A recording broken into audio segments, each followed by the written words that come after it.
The Petro-Dollar war theory, currency hegemony, global conflict, and the threshold of empire. Chapter 1. Introduction.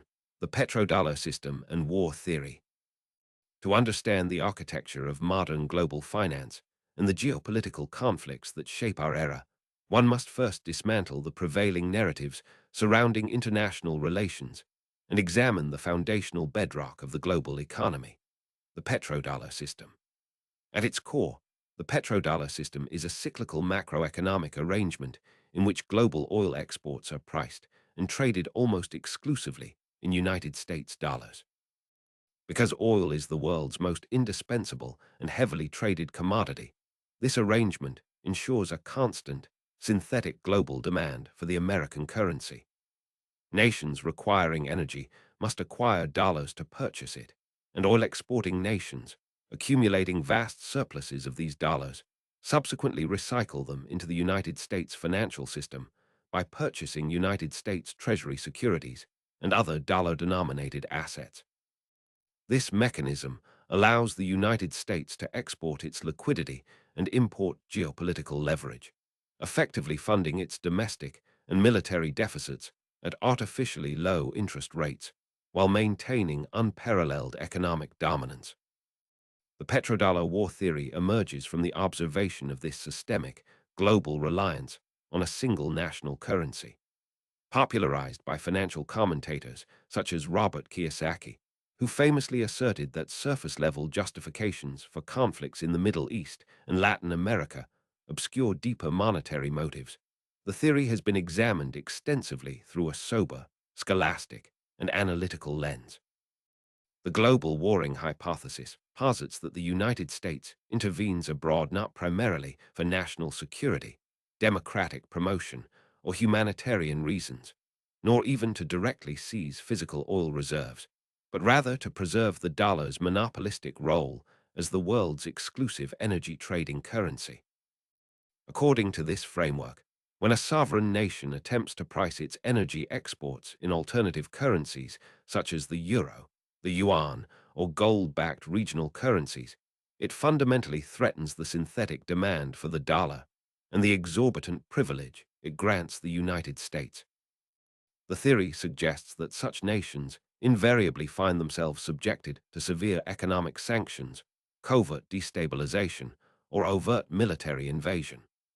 Proponents of this theory point to a distinct correlation between countries that have attempted to diversify their energy currency settlements and the aggressive, regime-changing hostility they receive from Washington.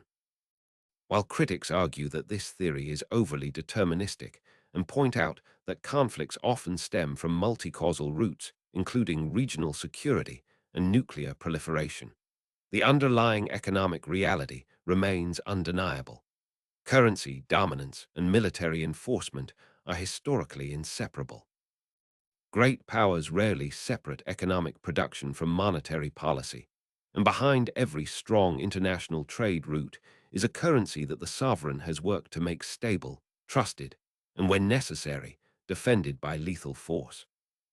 This investigation explores the evolution of the petrodollar system, strictly tracing its origins in the mid-20th century to the cascading sequence of military interventions over the last 2 decades. By analyzing specific historical precedents from Iraq and Libya to the unprecedented military actions in Venezuela and Iran in early 2026, the analysis uncovers the mechanisms of enforcement, the global perspectives of allied and targeted nations, the public justifications deployed to manufacture consent, and the profound economic aftermath. Ultimately, this report seeks to answer a critical macroeconomic question. At what point does the cost of military enforcement exceed the exorbitant privilege the petrodollar system provides to the American empire? Chapter 2. Historical Context. The birth of the petrodollar.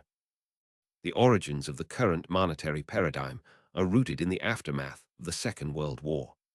In 1944, the Bretton Woods Agreement established a new global financial architecture, designating the United States dollar as the world's primary reserve currency. Under this system, the dollar was pegged to gold at a fixed rate of $35 per ounce, and all other major global currencies were indirectly pegged to gold through their fixed exchange rates to the dollar. Because the United States emerged from the war with an untouched industrial base, a robust production structure, and the vast majority of the world's physical gold reserves, this system inspired immense global confidence. It facilitated rapid economic reconstruction in Europe and Asia and established the United States as the undisputed financial superpower. However, maintaining this system required strict financial discipline, which the United States ultimately failed to uphold. By the late 1960s and early 1970s, the macroeconomic landscape had shifted dramatically. The United States was suffering from high inflation, massive current account deficits, and the crippling fiscal burdens of the Vietnam War and expansive domestic social programs. Foreign governments, realizing that the United States was printing more dollars than it had gold to back them, began aggressively exchanging their depreciating paper dollars for physical gold. This threatened a total run on United States gold reserves. Recognizing the unsustainability of this arrangement, President Richard Nixon convened a secret meeting with key financial advisors at Camp David in August 1971. On the evening of August 15, 1971, Nixon addressed the nation and unilaterally closed the gold window, ending the dollar's convertibility to gold. This decision, known as the Nixon shock, effectively terminated the Bretton Woods system, unmooring the global monetary order, transitioning the world to a fiat system, and ushering in an era where major currencies began to float against one another by 1973. Concurrently, Nixon implemented a 90-day freeze on wages and prices and a 10% surcharge on imports in a desperate attempt to halt inflation, though these measures ultimately failed to cure the ongoing great inflation of the decade. Without the backing of gold, the United States dollar required a new, compelling mechanism to reinforce its value and guarantee global demand. The geopolitical environment of the Middle East provided the catalyst in the autumn of 1973. During the Yom Kippur War, the Organization of Petroleum Exporting Countries, predominantly led by Arab and Muslim nations displaying solidarity with Palestinian forces, enacted a devastating oil embargo against the United States and the Netherlands in retaliation for their support of Israel. The resulting oil shock quadrupled energy prices, severely damaged Western economies, caused acute fuel shortages, and demonstrated the unparalleled power of energy as a geopolitical weapon. Against a backdrop of intense domestic political crisis, including the closing stages of the Watergate hearings and severe economic stagflation, the Nixon administration embarked on a vital diplomatic mission. Secretary of State Henry Kissinger was dispatched to Riyadh to cement a strategic and economic partnership with Saudi Arabia. The negotiations culminated in a landmark agreement in 1974 with King Faisal and his successor, Prince Fahd. The terms were elegantly simple but profound in their global macroeconomic impact. Saudi Arabia agreed to price and sell all of its oil exports exclusively in United States dollars.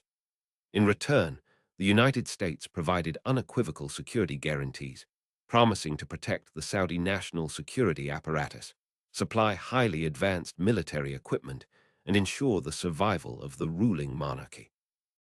Crucially, the agreement included a provision for Saudi Arabia to reinvest its surplus oil revenues into United States financial markets, specifically through the purchase of United States Treasury bonds. This financial recycling mechanism was nothing short of revolutionary. It solved the United States deficit problems by creating a massive, captive market for its sovereign debt, while simultaneously making the dollar the indispensable lifeblood of international commerce. Because oil was the world's most traded commodity, every nation on Earth now needed dollars to survive. Other members of the Organization of Petroleum Exporting Countries quickly followed Saudi Arabia's lead, standardizing a global, dollar-based oil trade. The petrodollar system thus transformed an era of profound crisis into an era of unprecedented American financial hegemony. It allowed the United States to run massive fiscal deficits without suffering the hyperinflation that would cripple any other nation, explicitly financing both global military expansion and domestic consumption through foreign capital. However, this system was inherently predicated on two fragile assumptions: that oil would perpetually be priced and traded globally in dollars, and that the dominant energy-producing nations would remain politically and economically aligned with Washington. As the 20th century came to a close, a new multipolar reality began to challenge these assumptions, setting the stage for a continuous sequence of intense geopolitical conflicts aimed at preserving this monetary monopoly. Chapter 3: Prominent Examples: Petro Wars in Recent History. The transition from the 20th to the 21st century marked a critical juncture for the petrodollar system, as emerging economic blocs and adversarial nations began testing the boundaries of American monetary hegemony. The timeline over the last 2 decades reveals a succession of military interventions that align closely with the global warring hypothesis, progressing smoothly from the Middle East to North Africa and culminating in the dramatic conflicts in Latin America and the Persian Gulf in early 2026. The first major challenge to the petrodollar system in the modern era was initiated by Iraq. In late 2000, under the leadership of Saddam Hussein, Iraq successfully petitioned the United Nations to allow its oil exports under the All-for-Food program to be paid in euros rather than conventional United States dollars. Furthermore, Iraq made the audacious decision to convert $10 billion worth of its existing reserve funds into the European currency. At the time, this was a highly provocative and dangerous move. Iraq held 11% of the world's proven oil reserves, making it the second largest reserve holder after Saudi Arabia, and accounted for 10% of the Organization of Petroleum Exporting Countries' daily production, pumping roughly 2.5 million barrels per day. The macroeconomic context made this switch particularly perilous for Washington. In 2002, the dollar had depreciated by 15% against the newly introduced euro. High-ranking oil officials within the cartel were beginning to argue publicly that trading oil in euros would benefit both exporters and European importers by reducing exchange rate risks and lowering prices. Furthermore, Iran and North Korea publicly indicated they were studying Iraq's move and considering demanding euros for their own exports. A complete shift from the dollar to the euro for oil trading by the entire cartel would have crashed the value of the dollar on the global market, ending its run as the world reserve currency. In March 2003, the United States launched a full-scale military invasion of Iraq. While the intervention was officially justified on other grounds, the petrodollar theory highlights the monetary outcome. Once the United States conquered Iraq, the very first economic action taken by the occupying authority was to immediately revert all Iraqi oil sales back to the United States dollar, extinguishing the threat of euro encroachment and putting the nation firmly back onto the petrodollar system. This established a modern historical precedent. Attempts to decouple from the dollar in the energy market would be met with overwhelming kinetic force. The timeline moves to North Africa in 2011. Under the leadership of Muammar Gaddafi, Libya had amassed substantial state wealth through excellent management of its oil revenues, stockpiling over 143 tons of physical gold and an equal amount of silver. Gaddafi spearheaded an ambitious initiative to establish a Pan-African currency known as the gold dinar. He intended to require that all African oil exports be purchased exclusively with this new gold-backed currency, urging the continent's 200 million people to unite under a single economic banner. This proposal posed a severe dual threat. It challenged the hegemony of the United States dollar in the global energy market, and it directly threatened the French CFA franc, which dominated the economies of Francophone Central Africa. In early 2011, an internal rebellion broke out in Libya, which was initially crushed by the government's military. However, a coalition of NATO forces, heavily driven by French intelligence services who had reportedly planned to spark the rebellion months prior, intervened militarily, declassified diplomatic communications, including thousands of emails sent to the United States Secretary of State, explicitly noted that NATO's intervention was significantly motivated by the desire to neutralize the threat of the gold dinar and maintain Western financial dominance over African oil and resources. With Gaddafi overthrown and killed by rebel forces supported by Western air power, the gold dinar project collapsed. Libya descended into a protracted state of civil war, effectively neutralizing the monetary threat to the West. Progressing to the current times, the timeline focuses heavily on Latin America, specifically Venezuela. Possessing over 303 billion barrels of proven oil reserves, the largest single concentration in the world, Venezuela has consistently agitated against United States dollar dominance. In February 2018, the Venezuelan government, led by Nicolás Maduro, attempted to bypass crippling United States financial sanctions by launching the Petromoneda. This state-sponsored cryptocurrency was purportedly backed by the nation's immense oil and mineral reserves. While the initial digital currency failed to gain global traction, the intent to structurally decouple from the dollar system remained clear, prompting the United States to relentlessly intensify its sanctions and political pressure over the subsequent years.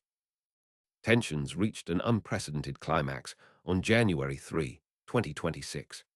In an extraordinary escalation, the United States Armed Forces, utilizing the 160th Special Operations Aviation Regiment and Delta Force, executed a large-scale military strike in Venezuela. The operation captured incumbent President Nicolás Maduro and his wife, Celia Flores, under the pretext of an international narco-terrorism conspiracy. Following the strike, the United States administration explicitly stated its intention to oversee a political transition and control the development of Venezuela's vast oil reserves through American energy companies. The administration lifted sanctions on the oil trade specifically to benefit United States corporations, signaling that access to Venezuelan oil on American terms was a core reason for the action. When acting President Delcy Rodriguez assumed power, the United States quickly began drafting criminal indictments against her and maintained a heavy military presence in the Caribbean to enforce compliance, using military power as a de facto security force for oil interests. Almost simultaneously, in early 2026, the most explosive conflict erupted in the Middle East. Iran had been a persistent threat to the petrodollar system since the early 2000s, establishing an Iranian oil bourse in 2006 for the express purpose of trading oil in euros and later, the Chinese yuan. Following the collapse of the 2015 nuclear agreement and years of severe sanctioning that failed to break the regime, tensions steadily escalated. Iran's economy remained heavily dependent on petrodollars, but its willingness to utilize the petro-yuan to undercut sanctions posed a direct challenge to the dollar. On February 28, 2026, the United States and Israel launched Operation Epic Fury, an overwhelming joint military campaign consisting of nearly 900 strikes in just the first 12 hours. The operation targeted Iranian missiles, air defenses, and leadership, succeeding in killing Iran's supreme leader, Ali Khamenei.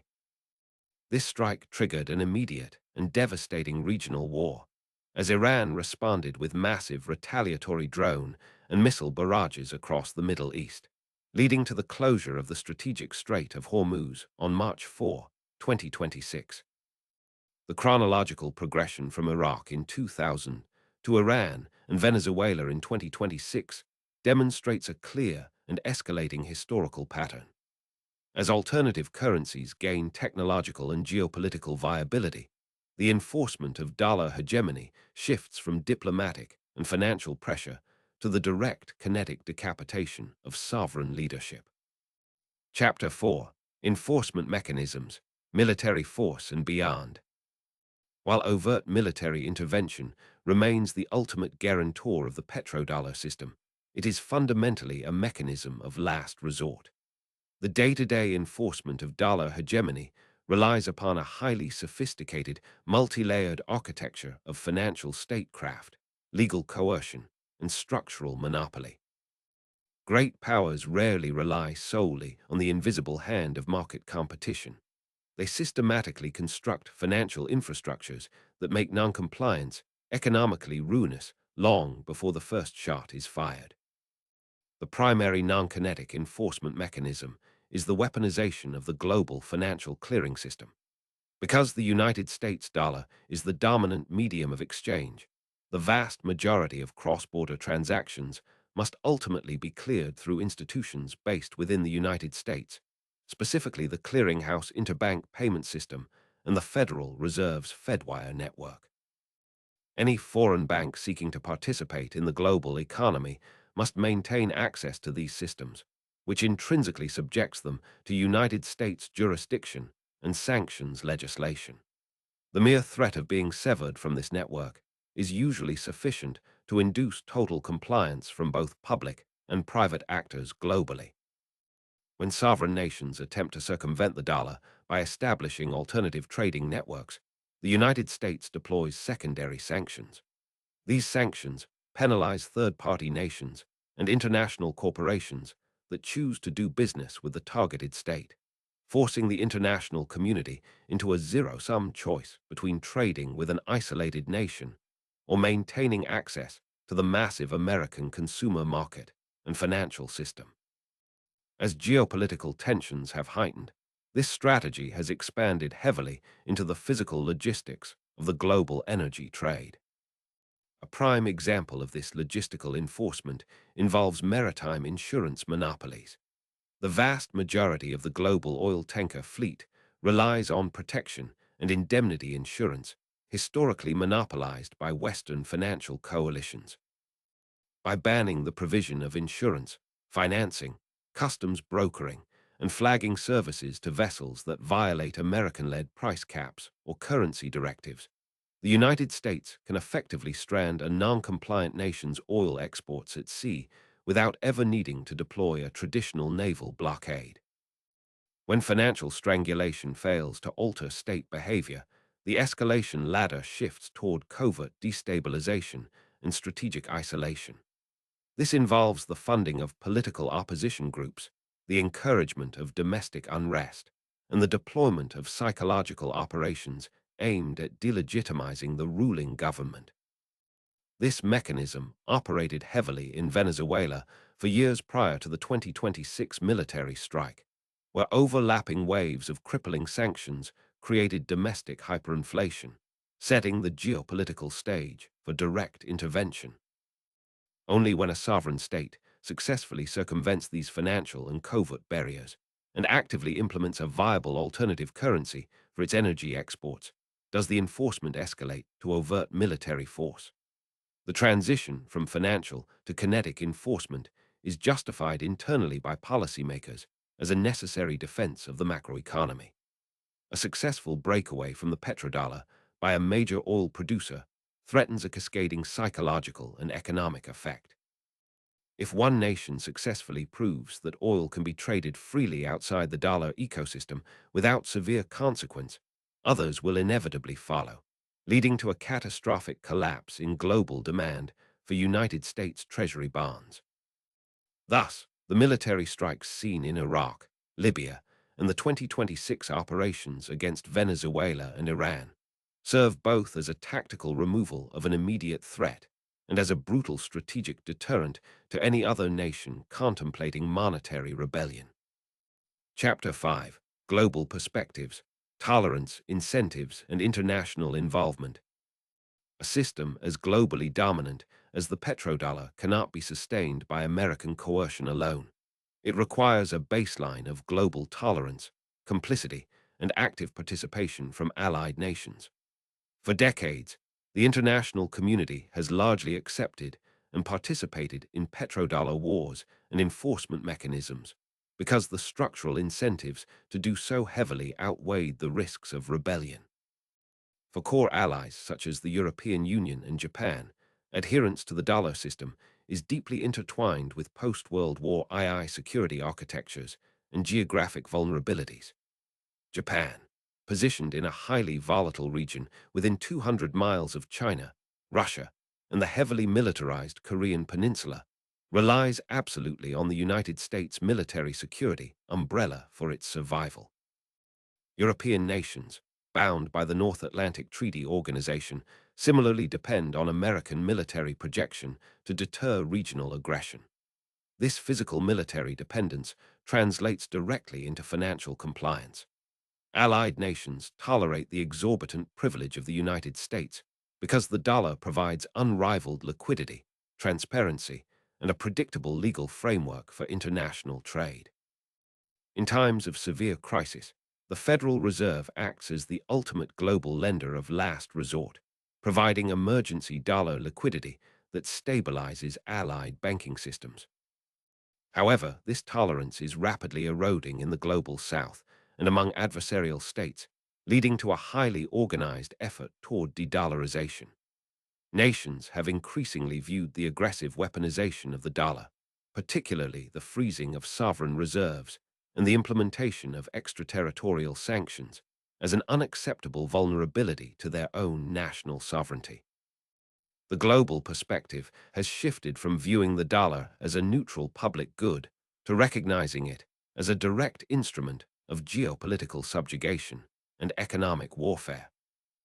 This realization has catalyzed the rapid expansion of alternative financial alliances, most notably the BRICS coalition, Brazil, Russia, India, China, and South Africa, which expanded significantly in the mid-2020s to include major energy producers like the United Arab Emirates, Egypt, Ethiopia, and Iran. The integration of Saudi Arabia into these alternative structures represents a profound historical shift. Saudi Arabia's active participation in Project Enbridge, a cross-border experiment utilizing central bank digital currencies for instantaneous international trade, signals a desire to test systems that bypass the traditional United States-controlled correspondent banking network entirely. While Saudi Arabia has not formally allowed its 1974 Petro-Dollar agreement to lapse, its willingness to openly explore digital platforms and consider using the petro-yuan for oil settlements illustrates a massive strategic diversification. China is simultaneously advancing the cross-border interbank payment system as a direct alternative to Western clearinghouses like SWIFT, promoting the internationalization of the yuan to protect itself from the threat of financial isolation. Russia, locked in extensive economic conflict with the Western alliance, has pushed aggressively for the development of the petro-yuan, its own digital currency systems, and mutual trade settlement in local currencies. The macroeconomic statistics reflect this shifting paradigm. In 1999, the United States dollar constituted roughly 71% of global foreign exchange reserves. By 2026, that share had steadily fallen to below 59%. Central banks across the world have been quietly hedging against American dominance by stockpiling physical gold, with central banks purchasing over 1,000 metric tons of gold annually for multiple consecutive years, leading up to 2026, and increasing reserves in non-traditional currencies like the Australian dollar and the renminbi. While a sudden, cataclysmic collapse of the dollar remains structurally difficult due to its entrenched network effects, the international community is actively constructing parallel financial architectures to insulate themselves from the collateral damage of American geopolitical conflicts. Chapter 6: Public Perception, Justification and Public Support. Because the defense of a fiat currency's global hegemony is an abstract macroeconomic concept that rarely resonates with the general public, petrodollar wars are never officially presented as such. To manufacture consent, secure domestic political support, and satisfy international legal norms, military interventions are consistently packaged within highly emotional narratives of imminent national security threats, moral imperatives, or extreme humanitarian crises. The surface story is meticulously curated to appeal to the domestic electorate's sense of justice and fear, entirely obscuring the deep monetary motives driving the state apparatus.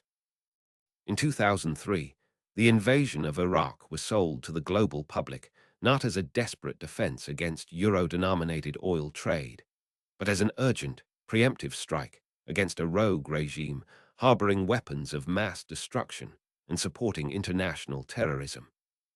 The narrative brilliantly tapped into the visceral fears of a post-9/11 American society, framing the war simultaneously as an act of absolute self-defense and as a great act of democratic philanthropy intended to liberate the Iraqi people and plant the seeds of democracy in the Middle East.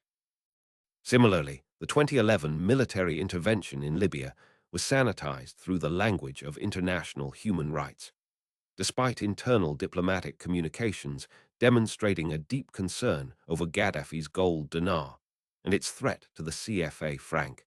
The public justification centered entirely on the United Nations doctrine of the responsibility to protect. Western governments and allied media personalities warned of an impending massacre of civilians, frequently invoking the specter of the Rwandan genocide to justify a NATO bombing campaign. Commentators framed the intervention as a gentle act of humanitarian generosity, while simultaneously characterizing Gaddafi as a monster beyond description, completely omitting the economic objectives from the public discourse. By 2026, the strategic communications surrounding military interventions had adapted to new global realities, but the core methodology of obfuscation remained flawlessly intact. The unprecedented military capture of Venezuelan President Nicolás Maduro in January 2026 was framed exclusively as a law enforcement operation combating a global narco-terrorism conspiracy. The United States administration insisted that the military strike was a narrow, democratic enforcement measure aimed at prosecuting drug trafficking in the Southern District of New York, despite immediately pivoting in press conferences to dictate how American energy companies would take over the development of Venezuela's immense oil reserves. Polling in early 2026 revealed a deeply divided American public. While 85% of Republicans supported the capture, 79% of Democrats opposed it, and a significant majority of all voters, 53%, explicitly felt the administration was failing to provide a clear explanation for the true motives behind the operation against Venezuela. The justification for the devastating February 2026 offensive against Iran, Operation Epic Fury, relied on the long-established narrative of nuclear proliferation and regional aggression. Following years of failed diplomacy, the assassination of Supreme Leader Ali Khamenei was presented as a necessary preemptive decapitation of a terrorist-sponsoring state that threatened global stability. The United States utilized Article 51 of the United Nations Charter to claim self-defense, a legal rationale that met fierce skepticism from international legal scholars who noted that both domestic and international law sharply limit recourse to force. This consistent rebranding of economic warfare exposes a deep psychological contradiction in public attitudes, often described by political scientists as foreign policy cacism. Voters express a profound fatigue with endless, costly overseas wars, yet simultaneously demand that their leaders project an image of extreme toughness and definitively neutralize perceived global threats without bearing the human or financial costs. Politicians navigate this paradox by constantly assuring the public that interventions will be quick, easy, and cheap. However, as the 2026 conflicts spiraled dramatically beyond initial projections, the public began to directly experience the costs of these hidden economic wars. The sudden, violent impact on the global supply chain and the cost of living pierced the veil of the official narratives, forcing a harsh reckoning with the true consequences of defending the petrodollar. Chapter 7. The Aftermath. Consequences for the U.S. and attacked nations. The immediate and long-term consequences of petrodollar enforcement interventions demonstrate a stark disparity between the stated political objectives and the resulting reality on the ground. A clear historical lesson emerges. Nations targeted for attempting to circumvent the dollar system are left in states of chronic instability, while the United States frequently suffers long-term damage to its global standing, military readiness, and domestic economy. The historical precedents of Iraq and Libya are unambiguous regarding the fate of the attacked nations. Following the 2003 invasion, Iraq descended into a protracted insurgency and a brutal sectarian civil war. The toppling of the regime was swift, but replacing the social institutions was a long, costly failure. Today, decades later, Iraq remains a deeply fractured state, suffering from extreme corruption, massive youth unemployment with nearly 37% of its population under the age of 14, and vast areas where the economic impact of constant conflict has restricted basic development. Libya experienced an even more severe disintegration. Following the removal of Gaddafi and the termination of his Pan-African gold dinar project, the nation collapsed entirely into statelessness and anarchic civil war. It became a primary conduit for human trafficking and unleashed a massive humanitarian displacement crisis across North Africa and the Mediterranean, proving that air power can destroy a regime but cannot build a stable state. The economic and humanitarian aftermath of the 2026 conflicts in Venezuela and Iran dwarfs previous interventions due to the highly interconnected nature of the modern global economy.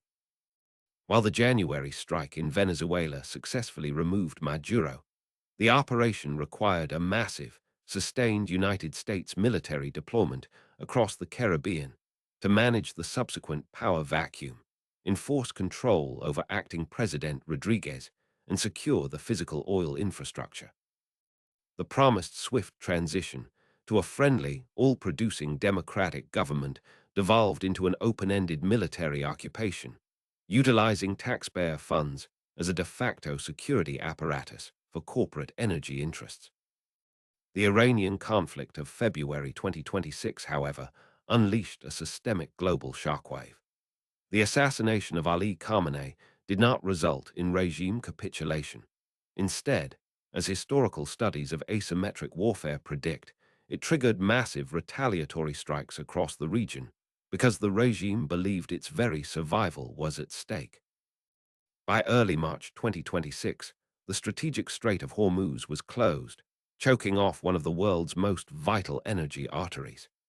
The International Energy Agency categorized the resulting crisis as the greatest global energy and food security challenge in history.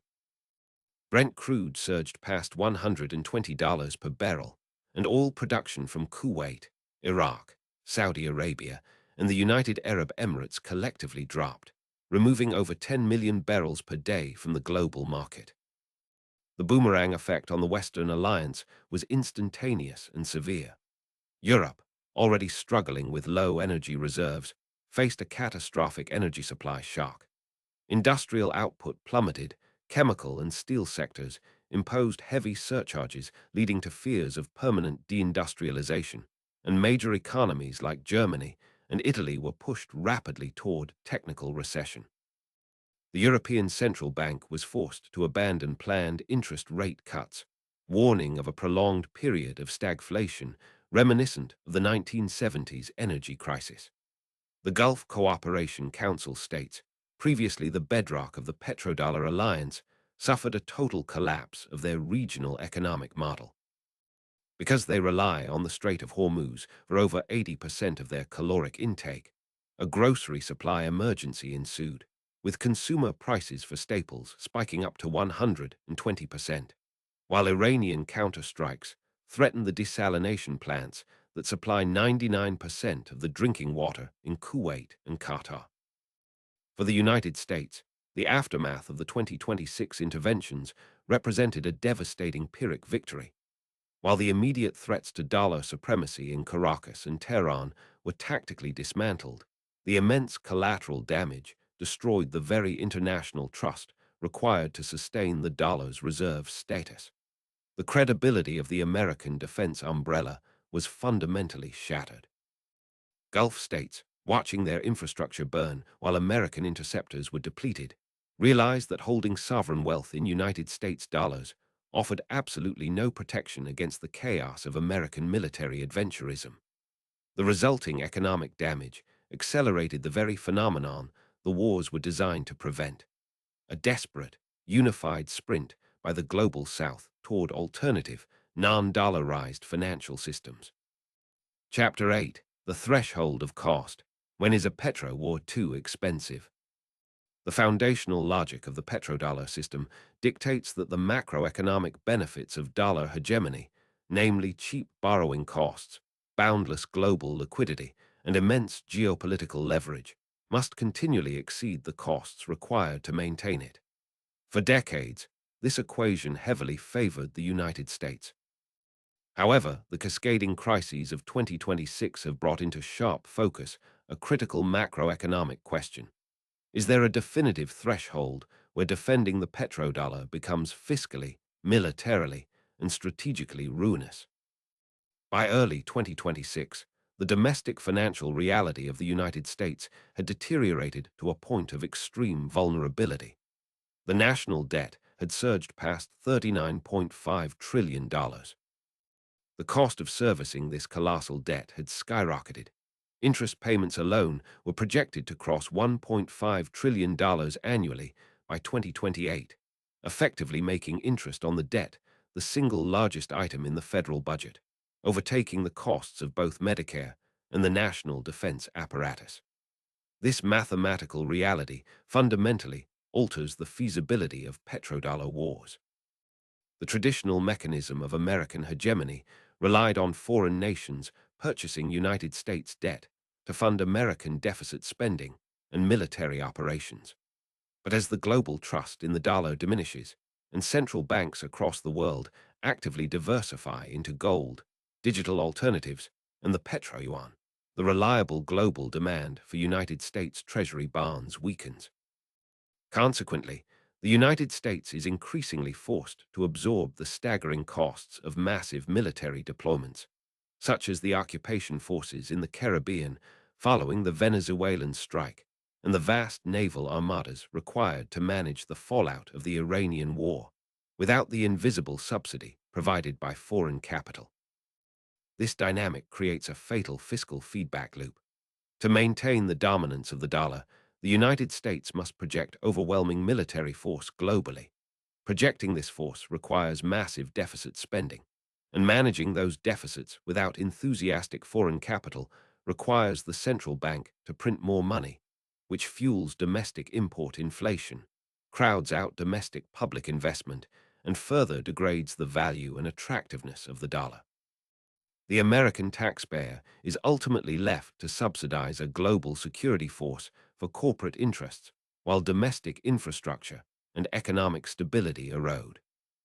Furthermore, the excessive weaponization of the dollar has pushed the threshold of cost beyond pure economics into the realm of grand strategy.